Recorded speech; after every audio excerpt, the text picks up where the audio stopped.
안녕하세요. CNTV입니다. 플로리다 소개 영상 3부작 중 마지막 디즈니 월드입니다. 공원에 대한 소개 자료는 이것저것 많으니까 여기서 생략하고요. 다만 줄 안 서는 티켓 지니 플러스에 대해 쉽게 정리해봤어요. 이거 설명하는 자료들은 많은데 좀 복잡하더라고요. 그래서 좀 간단히 정리해봤고요. 쉽게. 이것 외에도 디즈니 공원에 대한 다른 데선 잘 알려주지 않는 좀 요긴한 팁 몇 가지 정리했습니다. 우선 디즈니 월드 역사 간단히 짚고 넘어가 볼까요? 1955년 LA에 디즈니랜드가 처음으로 문을 열어 세계 최초라는 이름을 올렸고요. 20년 후인 1975년 이곳 플로리다 올랜도에 매직 킹덤 그리고 디즈니 헐리우드 스튜디오가 문을 열었고요. 1998년에 애니멀 킹덤 앱콕 센터가 차례로 문을 또 열었어요. LA 디즈니랜드가 올랜도에 비해 규모가 너무 차이 나다 보니 이에 질서라 2001년에 공원 바로 앞에 캘리포니아 어드벤처 파크를 열었지만 여전히 올랜도에 비해서는 규모는 차이가 좀 있죠.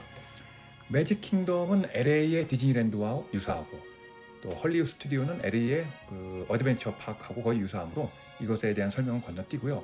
애니멀 킹덤 간단히 요약하자면 98년에 문을 열었죠.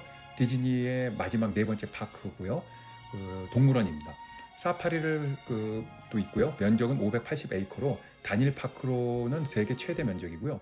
연관 관광객 수는 매직 킹덤에 이어 2위입니다. 동물들을 놀라지 않게 하기 위해 불꽃놀이를 하지 않고요. 그래서 저녁 7시면 일찍 문을 닫아요. 이곳의 상징은 바오밥 트리를 형상화한 높이 44m의 생명의 나무고요. 325종의 동물들이 거기에 조각되어 있고요. 8,000개의 가지가 있고 여기에 10만 개가 넘는 이파리들이 모두 사람들이 하나하나 매달아 놓은 것으로 유명합니다. 가장 인기 있는 코스로는 라이언 킹 그리고 나비 두 개입니다. 특히 나비는 유료 패스인 지니 플러스로도 안 되고 라이트닝이라고 해서 추가로 또 돈을 내야 돼요. 그래서 줄 안 서고 볼 수 있고요. 이런 거 없이 그냥 줄 서기 시작하면 두세 시간 기다리는 건 예사죠.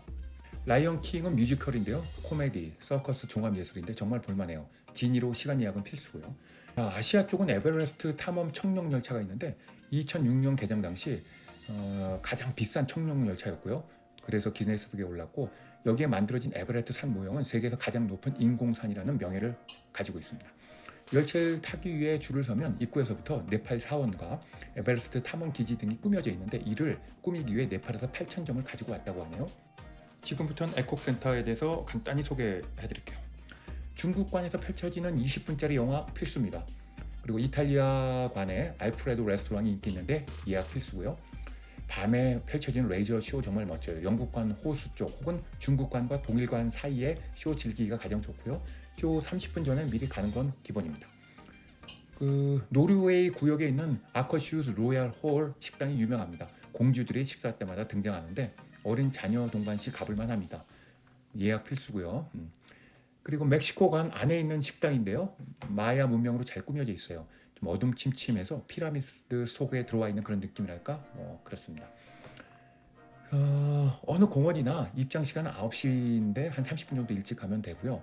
디즈니 리조트 묵는 사람들은 30분 더 공원에 들어가서 인기 있는 탈거리에 줄을 서기 때문에요. 디즈니 리조트에 묵지 않는 우리 같은 사람들은 좀 불리하죠. 모바일로 미리 주문해 놓고 기다리지 않고 픽업해 먹을 수 있어요. 근데 공원 안은 무지 비싸니 가급적 도시락, 음료수 모두 챙겨 가시고요. 모두 다 공원에 가지고 들어갈 수 있어요.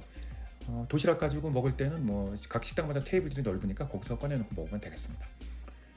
4개 공원 모두 돌아보면 좋겠지만 시간이 충분치 않다면요. 2개 정도를 압축해야 되는데 헐리우드 스튜디오 2곳을 가면 됩니다. 근데 LA에 있는 디즈니랜드나 어드벤처 파크를 이미 봤다면요. 이 2개 빼고 애니멀 킹덤 에콕 센터를 선택하면 됩니다.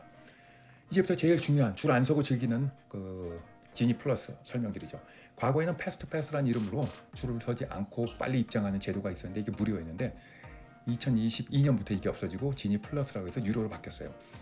아무래도 먼 곳에서 방문한 우리 같은 사람들은 거기서 여러 개 좀 타야 되니까 한 놀이기구에 너무 오랜 시간 기다리면 안 되니까 이것을 좀 사야겠죠. 비싸도. 앱을 깔고 돈을 내고 그러면은 거기에서 이제 내가 시간을 예약을 할 수 있어요. 예약은 공원 들어가는 9시부터 예약이 가능합니다. 몇 개 인기 코스들은 또 이것으로 안 되고 또 인디비주얼 라이트닝이라고 해서 또 돈을 내야 볼 수 있고요. 정말 우리들 주머니 속을 긁어가려고 가진 수단을 다 쓰는 곳입니다. 입장료도 터무니없이 비싼데요. 줄을 안 서기 위해 지니 플러스도 또 샀는데 여기에 또 라이트닝 레인으로 돈을 또 내라니 정말 좀 짜증이 납니다. 뭐 이런 상황 속에서도 최대한 돈을 아끼려면 지니 플러스를 사서 최대한 시간을 맞춰서 잘 다니고요. 여기에 돈을 내야 하는 라이트닝 레인 탈 것은 개장 시간에 맞춰 최대한 일찍 가서 그것부터 타도록 하면 돈을 좀 아낄 수 있죠. 지니를 사고 나면 공원에 입장 후부터 예약이 가능한데 이것도 미리 다 예약이 차서 빨라야 오전 11시 이후 정도부터 가능해요. 일단 한 개를 예약하면 그것이 끝날 때까지 다음 것도 예약 안 돼요. 그러다 보니까 뭐 11시 반쯤에 또 예약하려고 그러면 2, 3시 정도 가능하고요. 뭐 이렇게 하다 보면 하루에 많이 써야 3개 정도만 가능합니다. 악착같이 쓰면 4개까지 정도 쓸 수 있고요. 진이로 예약하고 딱 그 시간 맞추어 가지 않아도 돼요. 한 15분 정도 지각까지는 그냥 들어보내주니 뭐 급하게 뛰지 마시고요. 공원 곳곳에 멋진 풍경 있는 곳에 사진사들이 사진을 열심히 찍어줍니다. 지니 패스로 이렇게 스캔을 합니다. 그러고 나면 공원을 나오면 내 앱에 하루 종일 찍은 멋진 사진들이 다 들어있는데 워터마크들이 다 들어있어요. 그거 원본 사려면 또 비싼 돈 내야 되는데 워터마크 있어도요 몇 가지 그냥 있는 상태로 그냥 다운로드 스크린샷해서 다운받으면요 그나마 돈 아낄 수 있습니다. 앱으로 기구를 예약할 때 버추얼 큐스라는 거 있는데요. 이것으로 예약하면 내가 굳이 거기 가서 줄 서지 않아도 시간이 딱딱 정해져요. 그 해당 시간에 정해진 사람들이 그룹으로 묶여 번호가 지정이 되거든요. 앱으로 내가 탈 거를 얼마 기다리면 되는지 계속 실시간으로 보여주고요. 적당히 시간이 다 되면 거기 가서 이제 기다리면 되겠습니다. 이것도 지니 플러스가 있어야 가능하고요. 라이트닝 이것도 공원마다 한 개 딱 있고요. 버추얼 큐도 공원마다 딱 한 개씩 있으니까요. 이걸 딱 보고 어떤 걸 먼저 이렇게 신청할지 아침 일찍 들어가서 정하면 될 것 같아요.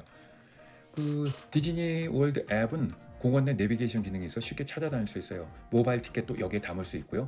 또 티켓은 아이폰인 경우 지갑 어플에 담을 수도 있습니다. 유니버설 스튜디오의 시티워크처럼 만든 상점 거리입니다. 1975년 쇼핑 빌리지로 만들어졌다가 여러 번 이름이 바뀌고 2013년 대규모 확장 공사를 거쳐 현재의 스프링스로 재탄생되었습니다. 그냥 뭐 상점과 식당들이 있고요. 특별한 건 없어요. 유니버설 시티워크가 더 볼거리가 많습니다. 디즈니 상점들 많은데요. 무지 비쌉니다. 디즈니 용품은 아래 소개하는 곳에 가서 구입하면 됩니다. 디즈니 스프링스 주차요금은 공짜입니다. 자, 그러면 디즈니 스프링스나 디즈니 공원에 가면 기념품점이 많은데 다 정품이고 라이센스 비용도 있고 뭐 관광지다 보니 매우 비쌉니다. 그래서 시내에 루니 스토어처럼 생긴 대형 선물 용품점들이 있는데 디즈니 공원에서 사는 것보다 2~3배 저렴합니다. 디즈니월드 가기 전에 여기 들러 티셔츠, 머리띠, 모자 뭐 이런 것들 가족끼리 다 하나씩 세트로 사서 공원에 가서 이거를 입고 다니면 더 좋을 것 같아요. 선물용품점 주소는 따로 설명란에 달아둘게요. 이 부분에 가면 유사한 가게들 많으니까 아무데나 들어가고요. 50불, 100불 이상 구입하면 할인 쿠폰을 주거든요. 많이 사는 경우는 50불, 100불씩 끊어서 사서 할인 쿠폰 받고 그 다음 물건 할 때 할인 쿠폰 적용해서 쓰면 좋겠죠. LA에도 있는 거라서 공원에 대한 설명은 생략하고요. 대신 시티워크 정말 가볼만해요. 입장료도 없고요. 저녁 6시 이후는 주차도 공짜입니다. 다양한 상점과 레스토랑이 있고요. 눈요깃거리 참 많아요. 길거리 공연도 있고요. 영화 포레스트 검프에 나왔던 새우튀김집, 부바 검프 레스토랑도 있는데 무지 인기 많더라고요. 미리 예약해서 해야 앉아 먹을 수 있어요. 여기에 라이징 스타 가라오케 극장이 있는데 누구나 무료 입장이고요.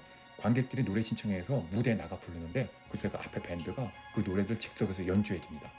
그래서 가수가 아닌 일반인들이 출연하는 거라 나름 개성도 있고 특색도 있고 즉석 연주라는 그래서 흥겹고 재밌어요.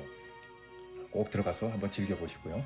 이 무대에 올라 노래 한번 멋지게 불러본다면 정말 추억에 남는 여행이 될 겁니다. 이상 3편에 걸쳐 플로리다 여행편을 모두 마치고요. 긴긴 겨울 이번 겨울 플로리다에 가서 멋진 시간을 보내보세요. 감사합니다.